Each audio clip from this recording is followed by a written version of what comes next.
तो कैश में से उड़ा दो और सैलरी सैलरी में ऐड कर दो। एडजस्टमेंट खाली ये जो लिस्ट दी गई है वो एडजस्टमेंट्स नहीं है, कोई भी जितने जर्नल एंट्रीज आपने किए हैं ना, anything can be asked in the form of adjustment. Just use your common sense. Expense बढ़ रहा है कि घट रहा है, इनकम बढ़ रही है कि घट रही है, एसेट बढ़ रहा है कि घट रहा है, लायबिलिटी बढ़ रही है कि घट रही है। ये आ सकती है परचेज टू क्रेडिटर। आपने गुड्स क्रेडिट पे खरीदे, रिकॉर्ड करना भूल गए, रिकॉर्ड करना भूल गए, अनरिकॉर्डेड परचेज घुसाओ फाइनल अकाउंट्स में डायरेक्टली। कैसे घुसाओ? परचेज रिकॉर्ड करना है, परचेज बढ़ेगा कि घटेगा? बढ़ेगा, तो ऐड टू परचेज। और क्रेडिटर बढ़ेगा कि घटेगा? बढ़ेगा। माल खरीदोगे तो पैसा देने का बढ़ेगा, लायबिलिटी बढ़ेगी, गुड्स माल। सो क्रेडिटर्स बढ़ेगा आपका कि घटेगा? बढ़ेगा, तो ऐड टू लायबिलिटी क्रेडिटर्स। अगर है तो उसमें ऐड कर दो, नहीं है तो लायबिलिटी में दिखा दो। एडजस्टमेंट का मीनिंग समझ में आ रहा है? What are adjustments? Any unrecorded transaction, and every adjustment will have how many effects? 2 effects. One debit and one credit. Dual entry, double entry system. Okay, got it? ये भी आ सकता है आपको, सपोज ऐसा दे दिया, जैसे अनरिकॉर्डेड परचेज है वैसे अनरिकॉर्डेड सेल है, डेटर टू सेल, ये एंट्री है डेटर टू सेल 5000, ये रिकॉर्ड करना भूल गए, घुसाओ फाइनल अकाउंट्स में। कैसे घुसाओ? डेटर टू सेल्स, सेल्स में ऐड, सेल हुआ है लेकिन आप रिकॉर्ड करना भूल गए। डेटर में क्या करोगे? एसेट्स में रहते हैं ना डेटर, उसमें ऐड कर दो क्योंकि पैसा लेने का बढ़ जाए। और सेल्स सब्ट्रैक्ट, क्रेडिट साइड क्या ऐड की लेस, सेल्स क्रेडिट हो रहा है, इनकम बढ़ेगी ना, और सेल्स करोगे तो इनकम बढ़ेगा, add to sales. Understood?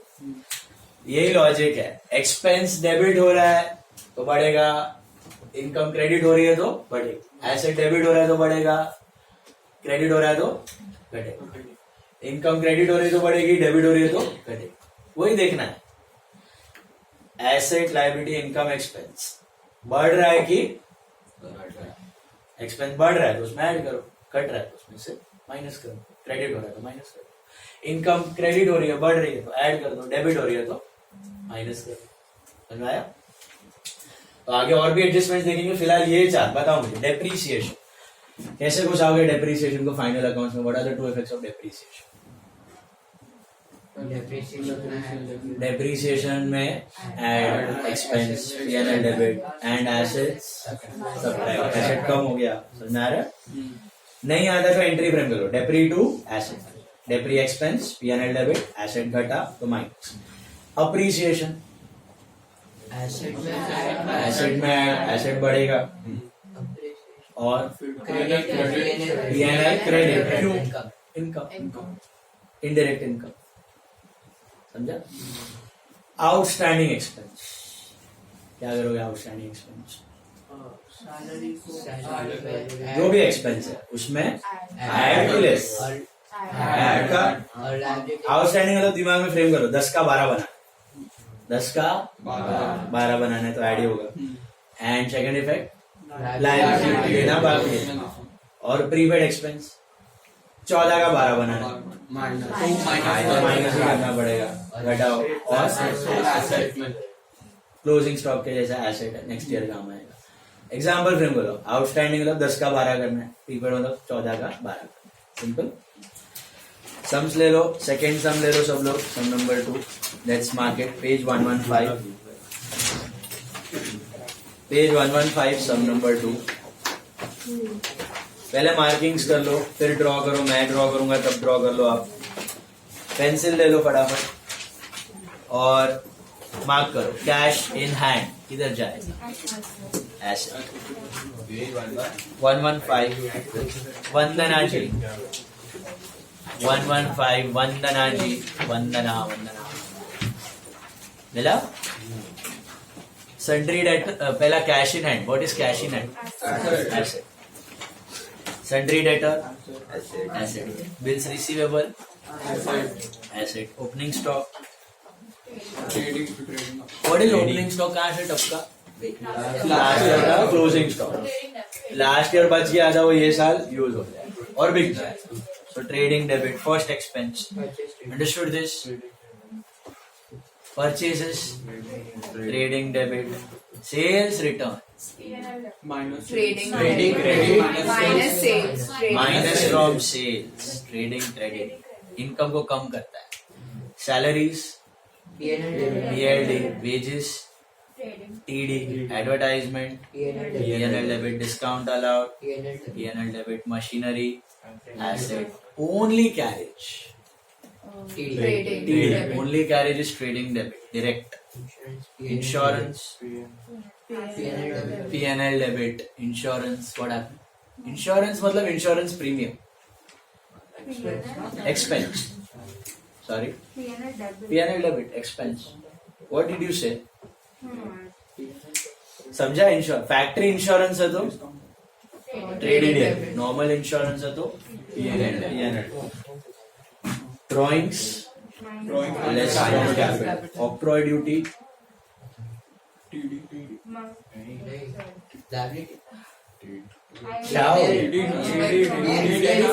Octroi duty है ना, डिस्ट्रिक्ट या स्टेट में गुड्स लाने का टैक्स इनवर्ड. ट्रेडिंग डेबिट ये अभी चला गया है आफ्टर जीएसटी, फिर भी सिलेबस में आया किधर पूछ लिया तो याद है.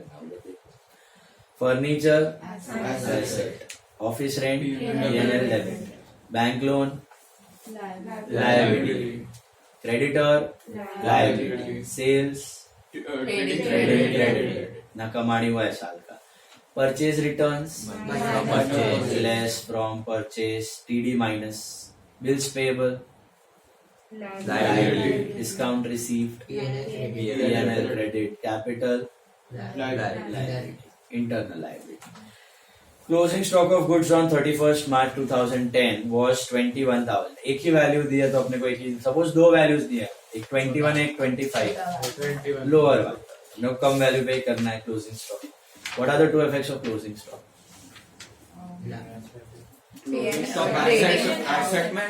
एसेट में एंड ईसी ट्रेडिंग क्रेडिट. गुड्स परचेज में से माइनस करने के बदले क्रेडिट में दिखा है, क्योंकि उसके अंदर क्या है, परचेज का भी खर्चा है, कैरेज का भी है, वेजेस का भी है, सब डायरेक्ट एक्सपेंस का मसाला पड़ा हुआ है ना, थोड़ा थोड़ा थोड़ा. याद है मोबाइल वाला एग्जांपल, 4,000 का मोबाइल, 300 का कैरेज, 400 का फ्रेट, सब पड़ा हुआ है. तो हर एक जगह से माइनस करने के बदले क्रेडिट में दिखा है. इनडायरेक्टली आप माइनस ही कर रहे हो, बट हर एक में से माइनस करने वाली डायरेक्टली टोटल क्रेडिट में दिखा रहे हो, इफेक्ट वही हो रहा है. समझा? It is a prepaid expense only. Closing stock is a prepaid expense only. खाली सब्ट्रैक्ट करने के बदले trading credit for presentation. And second effect is what? Assets, benefit मिलना बाकी. सो trading credit and asset. Closing stock समझा? इस साल का क्लोजिंग बनेगा नेक्स्ट ईयर का जाएगा ट्रेडिंग डेबिट में next year. Depreciate furniture by 5%, machinery by 10%. ये डेप्री यहाँ का को दिख रहा है क्योंकि रेगुलर कोर्स में आपने एंट्री पास नहीं किया, इसलिए एडजस्टमेंट है. तो अभी इसको घुसाओ फाइनल अकाउंट में, कैसे करोगे डेप्रीशिएशन?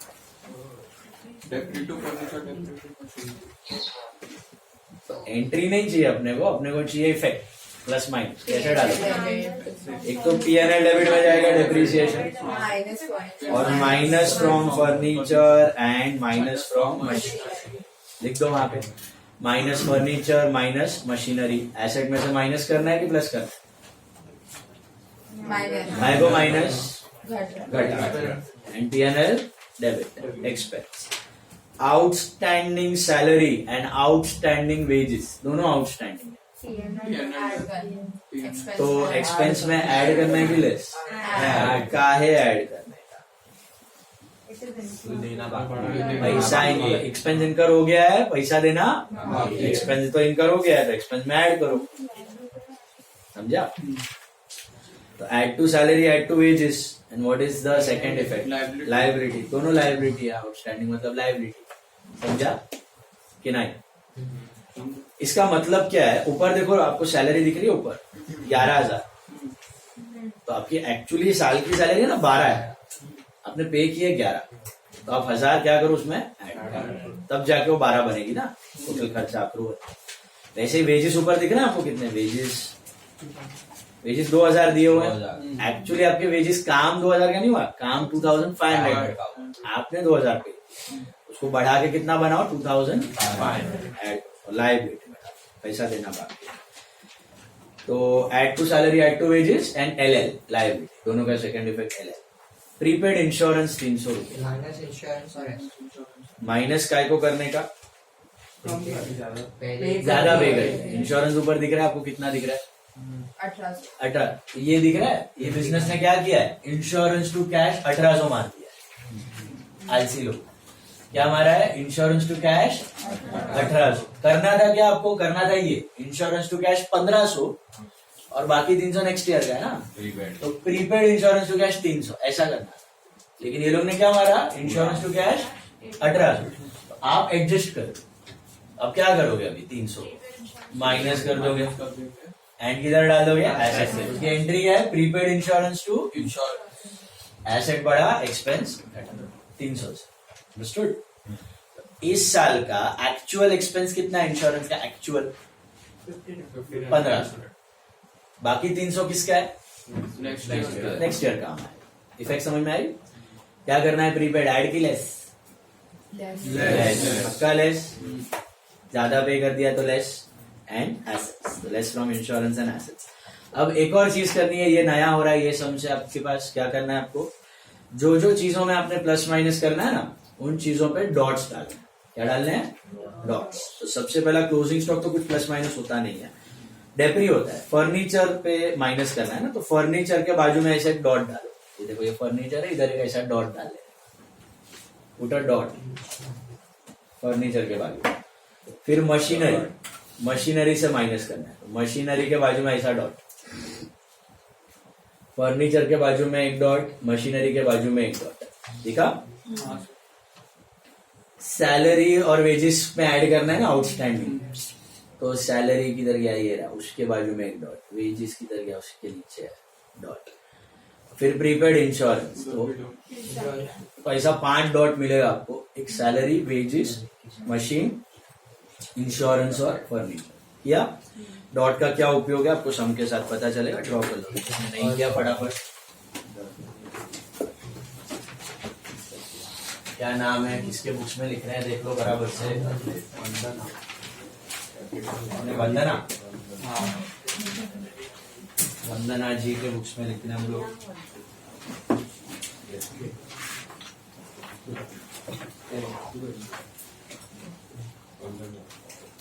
Vandana ji,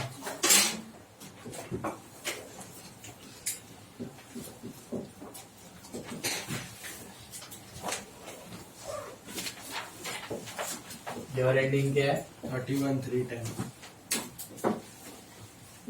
1/3 and 2/3। घर से ड्रॉ करके आना नेक्स्ट टाइम से। मेरा थोड़ा इधर फटाफट हो जाएगा, फिर आप नहीं तो पीछे रहेगा।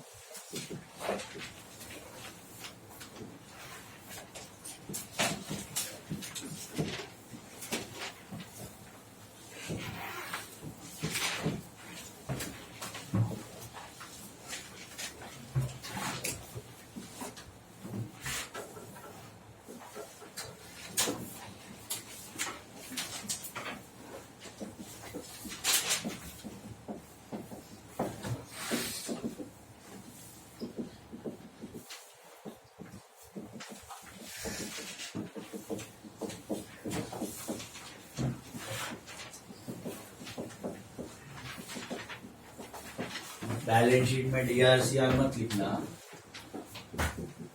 DRCR is only in ledger accounts. These two are ledger accounts, trading and P&L.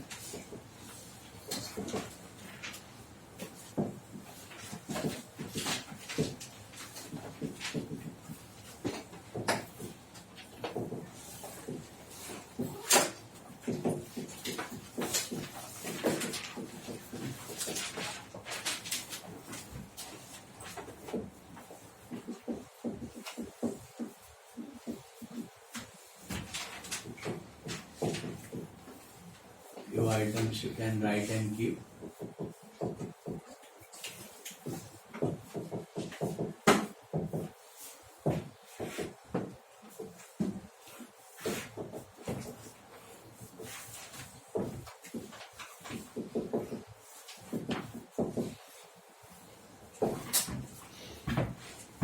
Let's start. Question 2. Cash in hand. Where do you put cash in hand? Okay अभी ये घाई मत करना, अमुक लोगों को उतावड़िया हुआ है, बेसम दे गया तो भागी जाए अगर। ये बहुत इंपॉर्टेंट अभी मैं करवा रहा हूँ, डॉट सब करवाया ना मैंने, तो बराबर से सिस्टम सीख लो कैसे सॉल्व करना है। यही सिस्टम से करोगे ना तो आपका कभी कुछ मिस नहीं होएगा, फर्स्ट अटेम्प्ट में टैली हो जाएगा। कुछ एंट्री एडजस्टमेंट कुछ मिस होने का चांस नहीं। Follow the system, the way of doing the sum. Okay, घाई मत करो, साथ में करते जाओ। कैश इन हैंड किधर जाएगा? Cash in hand outer column, assets outer column, no plus minus, right? Yes. 6000. Then sundry debtors. Where do you put sundry debtors? Assets, but outer column, right? Outer column. कितना? 23,300. तो debtor से इतना पैसा लेना बाकी है, इतना रोकड़ा पड़ा है तिजोरी में और इतना कैश लेना बाकी है। बिल्स रिसीवेबल क्या है आपका? बिल्स रिसीवेबल भी है आपका एसेट, बिल्स रिसीवेबल भी है आपका एसेट। 10,000 दैट इज एसेट, पैसा लेना बाकी है। अभी किसमें कुछ प्लस माइनस नहीं है, I am pushing everything in the outer column, right? Then और परचेज और सेल पे डॉट नहीं रखना है, क्योंकि वो आप हर बार ऐसे ही लिखते हो, वो रिटर्न लिखना ही है ना आपको, इसलिए मैंने परचेज सेल पे डॉट वॉट कुछ दिया नहीं। वो इनर कॉलम में लिखना है आपका, कैपिटल भी वैसे ही है, इनर में ही लिखना। अभी परचेजेस, परचेजेस किधर लिखना है? इनर की आउटर? इससे पहले opening stock, opening stock inner की outer? Outer. Opening stock outer 16,000, last year का क्लोजिंग बिकम्स दिस ईयर का ओपनिंग। फिर आता है आपका परचेजेस, परचेजेस क्या करना है आपको? Inner column 37,900। हमेशा हैबिट ही डालो, फिर रिटर्न्स है तो लिखो, नहीं है तो नील कर दो, बात तो वही है। सेल्स रिटर्न्स क्या करना है? Sales returns minus from sales, ये रहा, सेल्स से माइनस 800 रुपया। ओके, सेल्स में से minus, inner column. Salaries, where do you put salaries? Debit, P&L debit to salaries. Inner और outer column? इनर। का है इनर? डॉट। डॉट मतलब कुछ तो प्लस माइनस है, तो इनर में लिखने का, इधर लिखने का इनर। और एक लाइन. नहीं, कुछ छोड़ने का नहीं। इधर देखो, काय को डॉट डाला, क्या करना है, क्या एडजस्टमेंट पढ़ो। What is the dot on salary? Why have you put outstanding? Adjustment number 3. Outstanding salary is 1,000. So are we supposed to add or are we supposed to subtract? Add. So either each add outstanding salary कितना? 1,000 and outer column 12,000. The final figure would be 12. 11 plus 1. Got it? What is the second effect of outstanding salary? Liability. वो अभी नहीं दूंगा, वो अभी देने की जरूरत नहीं। अभी डॉट वाला इफेक्ट दो, आगे बढ़ो, बाद में करेंगे। सेकेंड इफेक्ट भी आएगा, इसलिए बोल रहा हूँ ये फुल प्रूफ सिस्टम है। इसमें आप सभी एडजस्टमेंट्स 2 बार ही देखते हो, कुछ भी छूटने का सवाल नहीं। फिलहाल ये करो, डॉट वाला इफेक्ट करो, आगे बढ़ो। Next one, wages. Where do put wages? Trading debit, trading debit inner की आउटर? इनर. काहे? डॉट. क्या डॉट है? आउटस्टैंडिंग दिख रहा है आपको? वही एडजस्टमेंट है, आउटस्टैंडिंग है। तो क्या करने का? ऐड करने का कि लेस? ऐड। क्या लिखने का? जैसे OS लिखा ना, O/S आप लिख सकते हो, ये चलता है सब जगह, बोर्ड्स में भी। O/S stand for outstanding. Outstanding wages कितना? Outer column 2,500. OS is fine. Add outstanding wages 500. Outer column 2,500. Sorted. Second effect क्या है इसका? लाइबिलिटी। अभी नहीं दूंगा, बाद में देंगे, सब होगा। एडवर्टाइजमेंट, सीधा डालेंगे advertisement. P&L debit to advertisement कितना? 3,200. Discount allowed. Where do you write discount allowed? P&L debit. No dot, right? Plus minus नहीं है तो out of column as it is. फिर आता है machinery. Where do put machinery? Asset, but inner की outer? Inner. काहे Dot. Dot है? क्या डॉट है? जरा सर्च तो करो। सब लोग ढूंढो, कितना है डेप्री? 10% प्लस करना है, माइनस करना है? Minus depreciation 10%। कितना होता है 10% of 4,000? 40,000। 4,000। So that's 40 minus 4, 36. Assume it is for 12 months. कुछ नहीं दिया मतलब 12 महीना, शुरू से एंड तक। शुरू से एंड तक मशीन आपका 12 महीना यूज किया, शुरू से एंड तक, उस पर डेप्री मारो 4,000। सेकेंड इफेक्ट ऑफ डेप्री क्या होता है? P&L डेबिट में जाता है, एक्सपेंस। अभी नहीं दिखाएंगे, बाद में दिखाएंगे। सिस्टम समझ में आ रही है? कैसे कर रहे हैं तरीका? जो डॉट वाला इफेक्ट है वो तभी का तभी देखे, आगे बढ़ो। डॉट दिखा, प्लस माइनस किया, आगे बढ़ो। डॉट दिखा, प्लस माइनस किया, आगे बढ़ो। ठीक है, बढ़ो आगे। Next, carriage. Where do put carriage? Trading debit. Any dot? No. So which column? Out. Outer column, that will be 2,500. 500. Insurance कहाँ जाएगा? P&L. कितना साल में आपने इंश्योरेंस प्रीमियम पे कर दिया टू इंश्योरेंस? इनर क्या होता है? Inner. क्यों इनर भैया? Dot है। डॉट है। क्या डॉट है? सर्च करो नीचे, Prepaid. Search it all of you, come on. Prepaid insurance. Prepaid है, राइट? हाँ. मतलब क्या करना है? Subtract करना है। Subtract करना है कि ज्यादा पे कर दिया, ये साल को बिलोंग नहीं करता है। तो लेस प्रीपेड इंश्योरेंस कितना? 300. 300 एंड आउटर कॉलम 15। मतलब आपने पे भले ही 1800 किया है, लेकिन एक्सपेंस कितना है ये साल का? 1500। इस साल का जितना यूज्ड इनकर्ड एक्सपेंस है वही दिखना चाहिए, न ज्यादा ज्यादा है तो प्रीपेड माइनस करके, कम है तो आउटस्टैंडिंग ऐड कर दो। This clear? डॉट वाला इफेक्ट दे रहा हूं मैं, दूसरा इफेक्ट अभी तक दिया नहीं है, देंगे। ओके, ड्रॉइंग्स जाएगा। ड्रॉइंग्स